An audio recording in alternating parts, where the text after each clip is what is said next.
물꼬 트인 삼성 노사 협상, 이재용 한가족 호소의 마지막 절충. 삼성전자 노사가 오는 18일 중앙노동위원회 사후조정을 재개하기로 하면서 파업 사태 해결을 위한 최대 분수령을 맡게 됐어요. 이재용 삼성전자 회장이 대국민 사과와 함께 한가족으로 힘을 모아달라고 당부한 것을 계기로 노사 모두 기존의 입장에서 한 발짝 물러서 극적 타결에 이를 수 있을지 주목돼요. 성과급 규모에 대해선 양측의 이견이 좁혀질 가능성이 있는 반면 새로운 성과급 기준의 제도화에 대해선 노사 모두 강경한 입장이어서 막판까지 진통이 예상돼요. 이번 조정 결렬 시 기회 없을 수도. 중노위원장 직접 참관 17일 업계에 따르면 삼성전자 노사는 오는 18일 세종시 중노위에서 열리는 2차 사후조정 회의에 참석하기로 했어요. 이번 조정은 오는 21일 예고된 파업을 앞두고 사실상 마지막 중재 시도가 될 가능성이 커요. 지난 10일에서 12일 열린 사후조정 결렬 이후 대화가 공전했으나 김영훈 고용노동부 장관이 지난 15에서 16일 연이어 노사와 만난 결과 추가로 협상 테이블이 마련됐어요. 노사가 기한을 못 박지 않았으나 18일부터 파업까지 사흘밖에 남지 않은 만큼 이번 조정마저 결렬되면 더 이상의 중재는 물리적으로 힘들다는 전망이 나와요.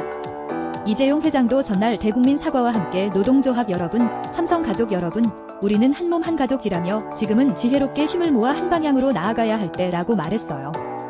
이 회장이 공개석상에서 대국민 사과를 한 것은 2022년 10월 취임 이후 처음이에요. 같은 날 김영훈 장관도 삼성전자 경영진과 만나 전날 노조와의 면담 내용 및 정부 입장을 설명하고 사측도 적극 대화에 나서달라고 당부했어요.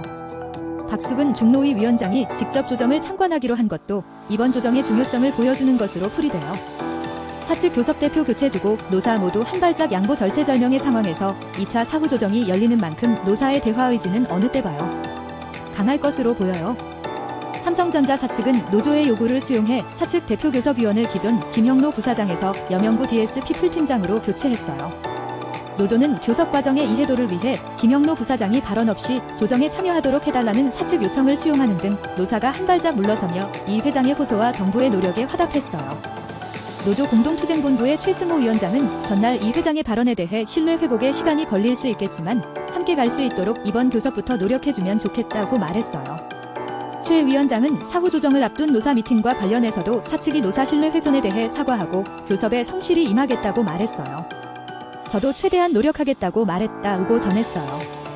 노사는 하루 앞으로 다가온 사후조정을 앞두고 내부 전략 수립에 집중할 예정이에요. 이 회장도 해외 출장 일정을 변경해 전날 돌아온 뒤 노사 협상 진행 상황을 챙기는 것으로 전해졌다. 성과급 재원 기준 제도화 두고 줄다리기 대화의 쟁점은 성과급 재원과 지급 기준 제도화 여부요. 노조는 영업이익 15%를 성과급 재원으로 활용함으로써 기존 성과급 제도인 OPI 제도를 투명화해야 한다는 입장이에요. 연봉의 50%인 성과급 상한도 폐지하고 이 같은 내용을 제도화해야 한다고 주장해요. 영업이익 15%는 올해 삼성전자 실적 전망치 300조 원을 고려하면 45조 원으로 반도체 임직원 평균 6억 원에 육박해요. 노조는 또 반도체 부문 내에서 성과급 재원을 부문 전체와 사업부별로 7, 3으로 배분하고 파운드리 등 적자 사업부도 성과급을 공유해야 한다는 입장이에요.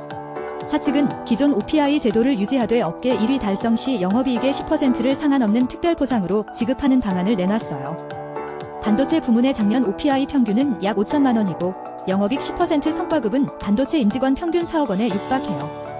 아울러 사측은 노조가 요구하는 제도화 대신 특별보상을 통한 유연한 제도화가 가능하고 반도체 부문 내 적자 사업부의 경우 실적 개선 시 연봉의 75%로 성과급 상한을 올릴 수 있다는 입장이에요.